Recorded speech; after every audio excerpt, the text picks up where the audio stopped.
Welcome to Midwest Sports Net. Hi, I'm Joey McWilliams. This is The Summit, and we are live tonight here on not only Twitter, but we're on Facebook. We are on YouTube. And if you are watching us, wherever you are watching us, I want to encourage you, please do subscribe to the YouTube channel. That is the one we're trying to grow, Midwest Sports Net. And I don't know if you're watching us there or not. Doesn't matter. Please do subscribe to the channel. And on the summit with me live tonight is my friend John Cooper from NAIAFBALL and Fifth Quarter and all the other things he does. John, man, thank you for coming on with me tonight. Joey, it's a pleasure to see you and, to talk about some historic things in the league I cover and that, gets into your boundaries, your geographical boundaries over there. A big thing I know we're talking about tonight is flag football. It's funny. I'm here in Florida. We have a girl from our church that is at Cotty College in Missouri. Yeah, and she's her first game is Friday, and our Florida teams have been playing for about a month now, a little over a month, and it's great. We have NAIA spring football going. Playoffs will be starting here in a couple months, and with all the adversity we've had, Joey, it feels like things are normalizing here a little bit. I think so, and I think we're going to come through this, and what I'm hearing, which, by the way, my geographic reach is heading into your area with South. Yeah, absolutely. So, I've seen the floridasports.net pop up, and I am excited. And we're going to try to. I have a daughter who, by the way, just moved to the north of Tampa. So okay. I know, it's a big state, but we're going to be headed to Florida sometime in April. We may have to give you a shout out there. But I know here while we're live tonight, you're exactly right. And I have my Cotty College Comet logo ready for getting to talk about some flag football there as well. It is a big deal. And before we get into, some spring football on the guys' side, it's neat. You already have the poll out, your first poll out for flag football, and I think I pretty much agreed with it. Watched the show with you and Corey last night, and listen, Weber has it going on. Now I know you've probably seen a little bit more Kaiser, but Weber has it going on too. Weber has it going on. It's just that Kaiser, that one victory they needed was, that big win. And, but here's the thing, a little different. We're hoping to involve all you guys in the poll with us, Joey, because it's in your region. Right now, we're starting out with just a top four because there's only so many teams out there playing in this inaugural season. One thing I would love to talk about is, the Sun Division teams of the Sun Conference here in NAI, me and Corey try not to show our biases. We're Floridians here. Ottawa made our top four, and we're excited to see what they have to offer over there out west.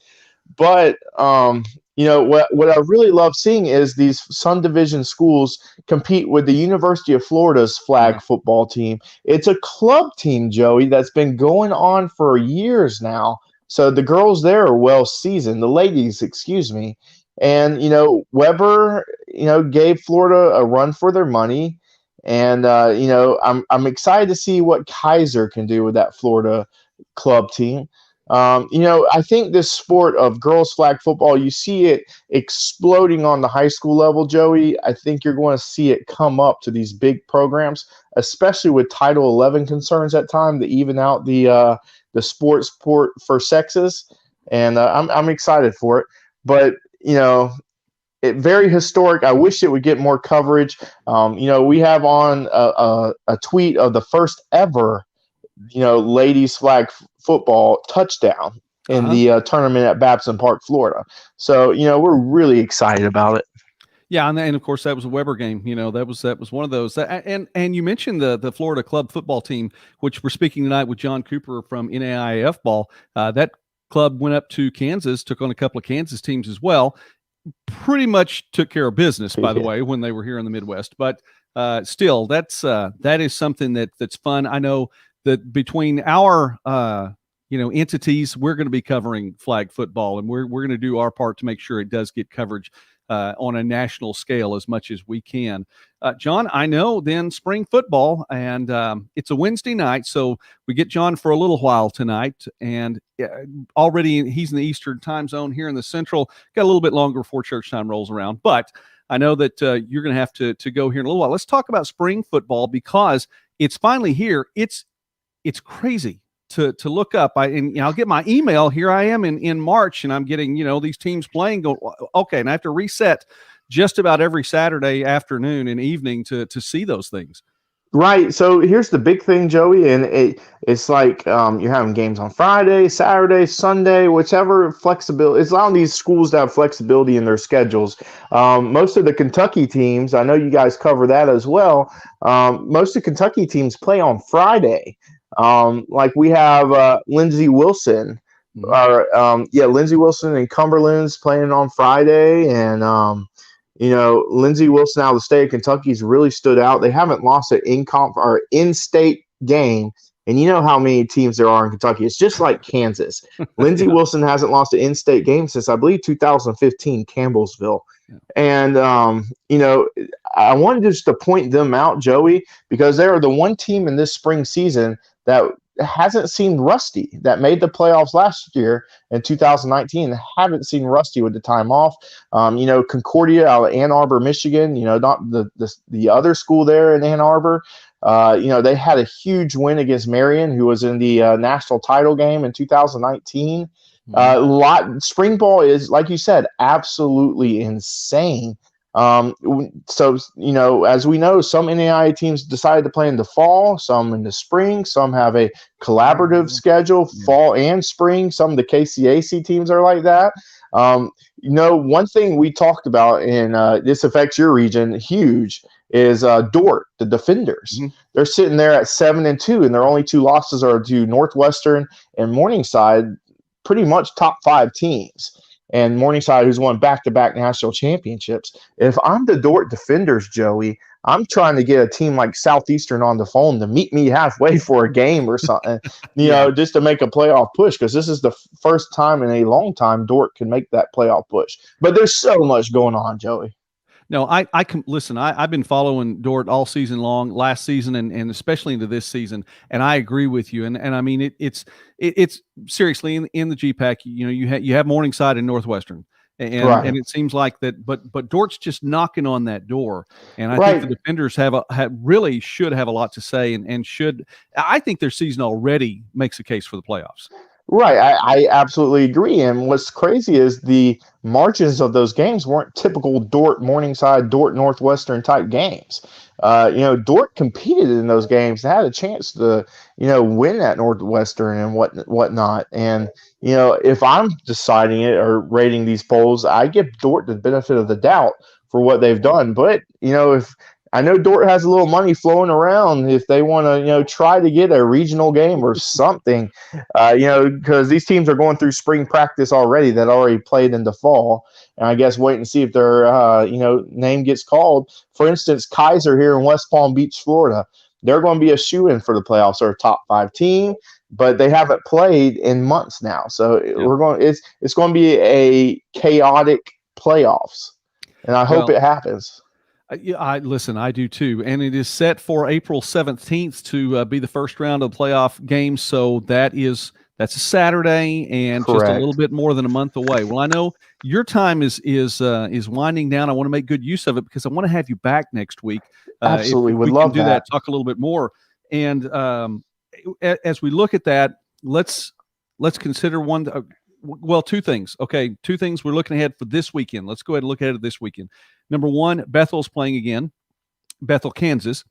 Right. The Threshers are they're on fire. They're just dominating. Tore through the KCAC and really did a fantastic job. Now, they do have a big game coming, their season finale against Kansas Wesleyan. I think that's where it's all on the line. But I know they're not going to look past Tabor. That is this week. And then the other game, St. Francis and Concordia, I know that's a big one that you've been looking at.